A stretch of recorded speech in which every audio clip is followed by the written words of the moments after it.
Have you ever looked at a world map and wondered why the borders are so straight in some places, like Africa or the Middle East? Or why English, Spanish, and French are spoken on every continent? The answers to these questions are deeply rooted in a historical period that, for better or worse, fundamentally shaped the world we live in today: colonialism. This isn't just a dusty chapter in a history book, it's a living story whose effects we feel every single day. From the coffee you drink in the morning to the languages you hear on the street, the echoes of empires are all around us.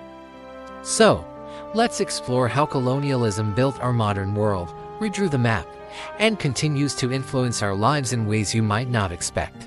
It all began around the 15th century, during the so-called Age of Discovery. European nations like Portugal and Spain, followed by Britain, France, the Netherlands, and others, started exploring the globe. Initially, they were searching for new trade routes to Asia, hoping to get their hands on valuable spices, silks, and other goods. But what started as a quest for trade soon turned into a race for territory. Armed with superior naval technology and weaponry, these European powers began to establish colonies across the Americas, Africa, and Asia.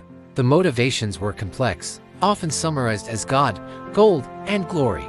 Gold represented the immense economic wealth to be extracted.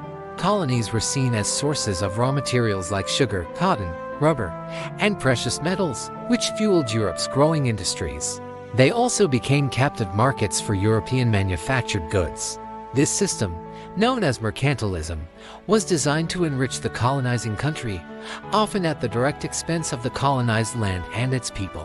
The wealth that flowed into Europe from its colonies was a major catalyst for the Industrial Revolution, funding factories and innovations that would further cement Europe's global dominance. Glory was about national prestige and power. The bigger your empire, the more influential your nation was on the world stage. Competing empires would often clash, leading to wars fought thousands of miles from their home turf. Owning vast swathes of the globe became a status symbol, measure of a nation's strength and destiny. And God represented the missionary impulse to spread Christianity. Many Europeans believed they had a moral and religious duty to civilize what they considered to be heathen populations. This belief, often called the white man's burden, was used to justify colonial rule. It framed colonization not as exploitation, but as a noble, benevolent mission to bring progress, education, and salvation to the rest of the world. Of course, this perspective completely ignored the rich and complex civilizations that already existed in these lands. So how did this all play out on the ground? The impact was monumental and, in many cases, devastating. Let's start with the political landscape. When European powers carved up continents, they paid little attention to existing ethnic, linguistic, or religious boundaries. The Berlin Conference of 1884 is a prime example, where European leaders literally drew lines on a map of Africa, dividing communities and lumping rival groups together within newly created colonial borders. These artificial borders are the root of many of the ethnic conflicts and political instabilities that have plagued post-colonial nations. When these countries gained independence in the 20th century, they were left with a nation-state structure that was completely alien to their history, forcing diverse and sometimes hostile groups to forge a shared national identity overnight. Economically, colonialism created a global system of inequality that persists to this day. Colonies were restructured to serve the needs of the mother country. Subsistence farming was often replaced with large-scale plantations growing cash crops like coffee, cocoa, or sugar for export. This made colonial economies dependent on a few key commodities and vulnerable to price fluctuations on the global market.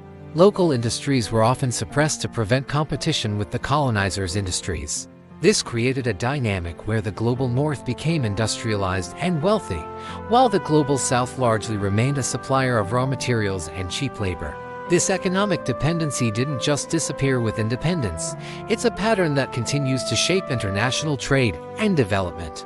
Socially and culturally, the impact was just as profound. Colonial rulers often imposed their own languages, legal systems, and social norms. In many places, a colonial elite was created, where local people who adopted the colonizers' culture and language were given preferential treatment, creating social hierarchies and divisions that have lasted for generations. Education was often limited, and designed to create clerks and low-level administrators for the colonial bureaucracy, rather than to foster critical thinking or preserve indigenous knowledge. The legacy of this cultural imposition is complex. On one hand, it led to the suppression of indigenous cultures, languages, and traditions. On the other hand, it also led to the creation of new hybrid cultures and the spread of ideas about nationalism, democracy, and human rights, which ironically were later used by independence movements to fight for freedom from colonial rule. Let's think about some concrete examples. The reason millions of people in Latin America speak Spanish and Portuguese is a direct result of the Iberian colonization of the Americas. The widespread use of English in India, Nigeria, and North America is a legacy of the British Empire. The legal systems in many of these countries are still based on English common law or the French Napoleonic Code. Even our food tells this story. The Columbian Exchange, which followed Columbus's voyages, was a massive transfer of plants, animals, diseases, and ideas between the Old World and the New World. Tomatoes and potatoes from the Americas became staples in European cuisine. Coffee from Africa and sugar from Asia were grown on massive plantations in Latin America, forever changing global diets and economies. But this exchange was not equal. European diseases like smallpox and measles devastated indigenous populations in the Americas who had no immunity, leading to one of the greatest demographic catastrophes in human history. The process of decolonization, which mostly took place after World War II, was often a painful and violent struggle, and gaining political independence was only the first step. Newly independent nations faced the enormous challenge of building a stable state, a viable economy, and a unified national identity out of the often chaotic legacy left by colonialism. They had to deal with the artificial borders, the dependent economies, and the deep social divisions. This post-colonial struggle is a story of incredible resilience, but also of ongoing challenges. The term neocolonialism is sometimes used to describe how former colonial powers and other wealthy nations continue to exert economic and political influence over developing countries, even without direct rule. So, when we look at the world today, the fingerprints of colonialism are everywhere. They are in the global distribution of wealth and poverty. They are in the languages we speak and the political systems we live under. They are in the ethnic tensions that flare up in different parts of the world and in the very lines drawn on our maps. Understanding this history is not about assigning blame or feeling guilty. It's about recognizing the complex and often painful forces that have shaped our interconnected world. It helps us understand why things are the way they are, and provides crucial context for tackling today's global challenges, from international trade inequality to migration and political instability. The story of colonialism is a story about power, wealth, and identity, and it's a story that is still being written today. Thanks for watching.